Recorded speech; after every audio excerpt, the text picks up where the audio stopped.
Amanda was on edge. Her wedding dress's corset that she picked out so carefully didn't let her breathe. The guests were sneaking whispers. The groom was absent and quite late. You could cut the tension with a knife. They spent lots of money on the wedding. Even though Amanda's parents had their own business, these kinds of expenses cut into their budget substantially. But she was their only daughter. Amanda's father personally suggested to pay for everything. How could he be late to his own wedding? One guest asked. Amanda felt sympathetic glances her way. Everyone's attention was drawn to a car that drove up. It was an old junker, one you'd only ever see in a movie. A young man in a suit got out that was fashionable 20 years ago, and he held a small, uncut bouquet in his hands. He helped his parents get out of their car, who also weren't dressed as expected. "What is this, a play?" one guest asked. "Max, what is this? Is this a joke?" Amanda asked, not understanding. Her voice was breaking, and it seemed like she would soon die. It was deathly silent. Everyone watched what was happening as if it were really a play. "No, dear, not a joke. It's the cold, hard truth. I fell in love so hard, I couldn't admit I was just a taxi driver and my parents were just factory workers. I love you so much, and I want to be your husband." Amanda's face twisted from anger and reddened in rage. "Listen, dear, it's not a very good joke. You know what this day means to me, so—" "Amanda, it's no joke," Max interrupted. "What's bothering you? Are you kidding? You decided to make fun of me? Well, you did. Congrats." Amanda was almost screaming. "I don't understand. What about the expensive gifts you got me?" Amanda was still hoping it was a dumb joke and her fiancé would turn into the wonderful, rich prince she thought he was. "I worked tons and saved every penny to give them to you," Max responded calmly. "I set aside a little for the honeymoon, but we're not going to live on my taxi driver salary." Amanda was horrified. Tears flowed down her face in rivers, and the happiest day of her life turned into a horror movie. "You deceived me. You're a con, and you humiliated me in front of so many guests. I hate you!" Amanda wanted to run. Her father tried to stop her and say it was okay if he wasn't rich, but Amanda screamed loud enough for all to hear. "The wedding's off! You can all leave!" Her father looked at Max with disgust. Max pulled out an envelope out of his pocket and gave it to Amanda's father, saying, "Here's the money you spent on the wedding. You and your wife worked hard to give your daughter the best, but unfortunately, you couldn't raise her to be honest and selfless. We organized this because my parents saw Amanda in a restaurant with another man before the wedding. She said she loved him and was marrying me for the money. I didn't want to believe it, but since your daughter refused to marry me after finding out I wasn't rich, seems to prove it.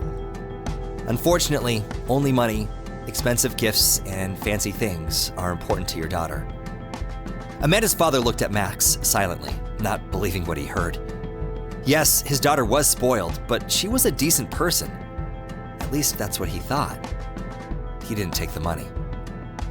Max remembered the day when his parents told him they saw Amanda. She didn't see them because her back was to them. She was with a man, and his parents heard she had loved him.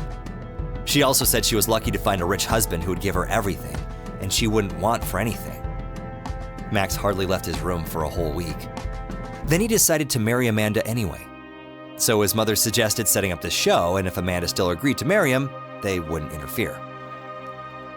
So after the event, Amanda's father had a heart attack. He was partially paralyzed and needed lots of care after a long recovery. And had a long recovery. His wife took on the responsibility. Because she dedicated her time to her husband, she completely abandoned the business, and the shop wasn't doing well. Sales fell, employees started quitting, and there weren't enough workers. Amanda lived as if nothing had happened. She didn't help her mother much around the home before, but now her mother really needed help. One day after coming home after classes, Amanda went to her room like she always did. Her mother knocked and went in. "You know, you could at least help me a little. I know you're used to living a different life, but things have changed. I'm torn between your father, the house, and the business. Things are bad in the store. All the money is going to your father's rehab, and you act as if you don't see any of it. Amanda, this happened because of you. If you hadn't cheated right before your wedding, things would have been different. We tried to give you the best, but didn't suspect that money would be the most important thing to you. Mom, how many times do I have to say that I didn't cheat on Max? That guy found me on social media and asked my professional opinion about his home's design. I was happy. It would be my first project, so I agreed to meet him. I even met him in a restaurant near the university where students spend their time. During the conversation, he started getting frisky and handsy. I said I was engaged and loved my fiancé. He suddenly said he was married and could give me many things, but I said my fiancé was also wealthy and I didn't need anything. Then I left. Yes, I was happy that Max wasn't poor. What's wrong about that? I'm just now graduating and I won't have a high-paying job for a while. What's bad about my husband being able to provide when I'm beginning my career? Amanda said with tears in her eyes. Stop. I can't listen to this anymore. We're low on money and there's not enough workers, so I think it would be good if you worked there for a little while. It was clear it wasn't up for discussion.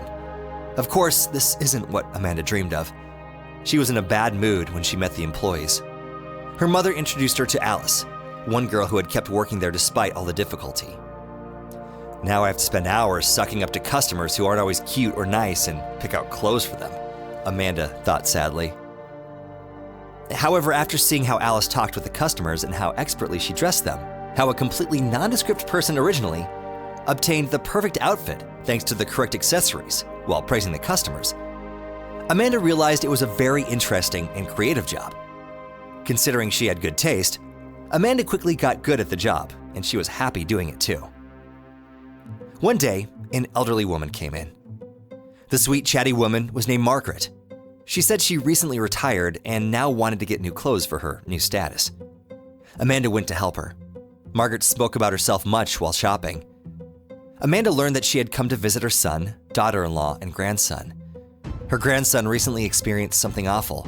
His bride refused to marry him at their wedding. Amanda tensed up. The more Margaret talked, the surer Amanda became that this was Max's grandmother and she spoke of their wedding. Amanda broke down because of her memories, apologized, and rushed outside. Margaret went after her. Amanda admitted that she was the bride in the story. She then explained in detail what happened at the wedding and what happened when she was seen with another man in that restaurant. Margaret listened attentively and thought hard. Maybe no one would have paid it any mind, but Margaret worked as a police detective, so she always noticed easy-to-miss things immediately. It was a professional skill. She thought it was strange that her son and daughter-in-law, who were well off and only went to fancy restaurants, suddenly were in a college restaurant, where they witnessed Amanda there. Additionally, her intuition told her that Amanda was saying the truth, and she seemed very honest. "Tell me, dear, do you still love Max?" she asked. "I think so. I think about him all the time. I'm crushed it went this way." Margaret asked her if she knew the address of the man that she met in the restaurant. Amanda was surprised, but she found him online and showed Margaret. Margaret picked out her clothes and promised to call. A couple days later, Margaret invited her family to a restaurant to celebrate her retirement with them. They were shocked when Amanda came in too. "Margaret, please explain what this means," her daughter-in-law said. "Of course, dear, I'll explain," she answered. After a few minutes, the same young man who they saw with Amanda in the restaurant came up. "Dear, would you like to tell us about how you set up the meeting with this man and Amanda, and how you and your husband accidentally wound up at that place at the same time?" Margaret asked her. Max's mother went pale. The stranger spoke up unexpectedly and said, "Forgive me. I needed money desperately, so I agreed to do it. Max's mom paid me to make a scene and provoke Amanda and say the right words. Margaret said that because of this, not only did that disrupt the wedding, but Amanda's father also had a heart attack." The stranger apologized again and left. Max's father was ready to sink through the floor from embarrassment. How could he let this happen? Why? Why did you do this?" he asked his wife. "I'm sorry. I understand I made many mistakes. Please forgive me." She looked at her son, then Amanda, then her husband. Amanda wiped away tears, looked at Max, and said, "Max, I always loved you and still do. I'm sorry I didn't appreciate you fully. I didn't pass your test, and I don't even know why." She got up and went to leave, but Max caught up to her. Margaret took her son and daughter-in-law's hands and said, "My dears, I don't know what will happen to you two next. I'm sorry for ruining everything, but remember, don't ever play with people's emotions and their lives." Max and Amanda soon married in private with no one else there. Amanda's father got better. Max's parents separated for a time.